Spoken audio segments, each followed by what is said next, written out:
Hello mga katarot, welcome to your reading. This is for Libra June 4 to June the 7th. Alright, para po sa mga bago, don't forget to click the subscribe button, smash the like button, comment below if you resonate, and hit the notification bell. At kung gusto niyo po ng dalawang reading sa akin, meron po tayo dun sa kabilang channel, that is Babaylan TV.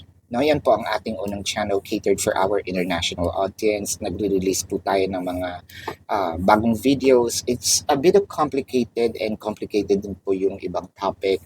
So might as well check the channel Babaylan TV. Nagla-live din po tayo doon, no?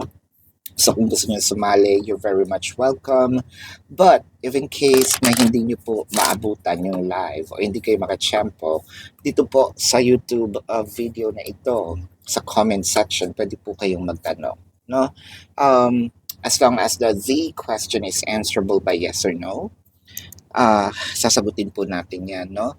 And Libra, kung gusto niyo rin pong mag-avail ng ating private reading, nandito po yan sa description box. Paki-check na lang din po. At kung hindi kayo masasatisfy sa yes or no na sagot,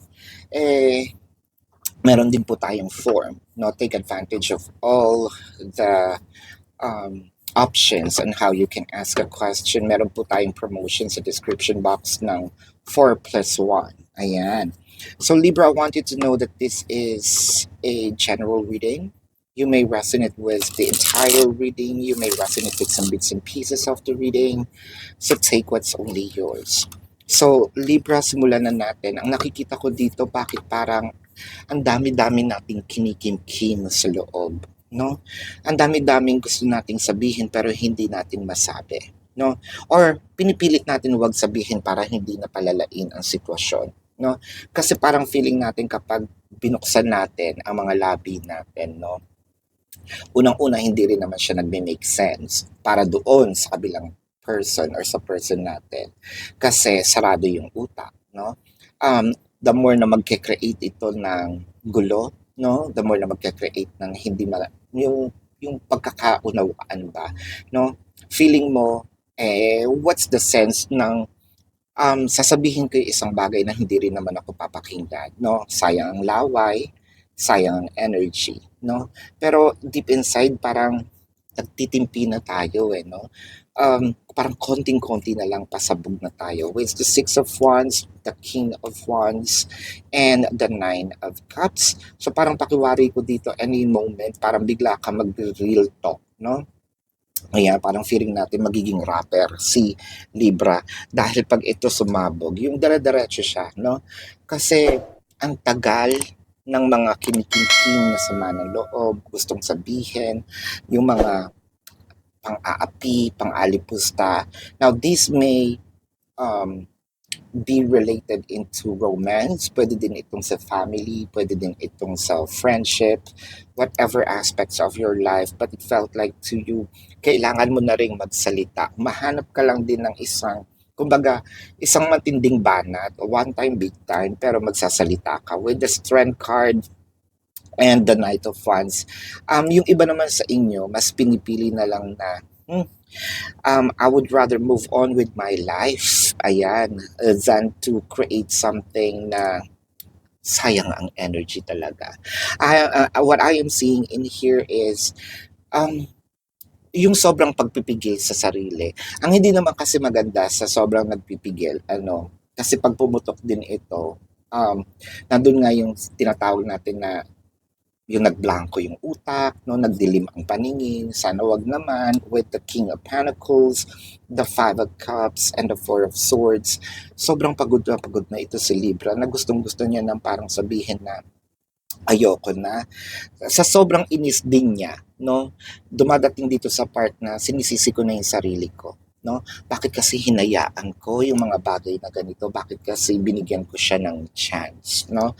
Na gawin ang mga bagay na ayaw ko.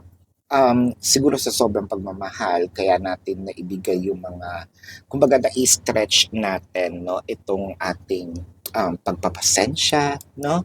With the Lovers in here, ayan na nga yung sinasabi ko, and the Ace of Pentacles, masyado din tayong naging mapagbigay, naging masyadong generous when it comes to Ito nga yung sinasabi natin sa love natin, sa ating relasyon. Parang sinasabi kasi natin dito more of hangga't kaya kong tiisin, no, gagawin ko siya. Hangga't kaya kong magparaya or yun kumbaga magbigay. Sobrang bait ng pagtrato ni Libra na up to a point na naubuso siya. No? Feeling ko dito na abuso na si Libra at ayaw ko na. No?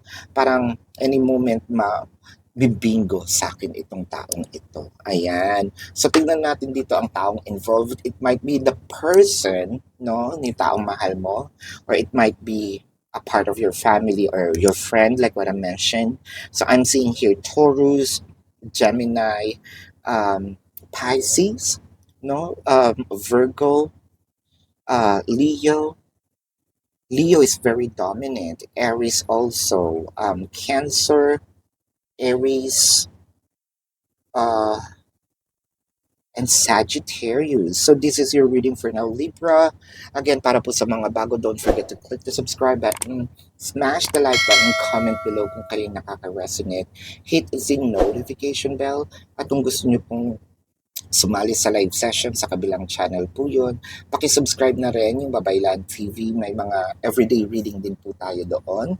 No, so take advantage of it. Complicated lang yung ibang topic.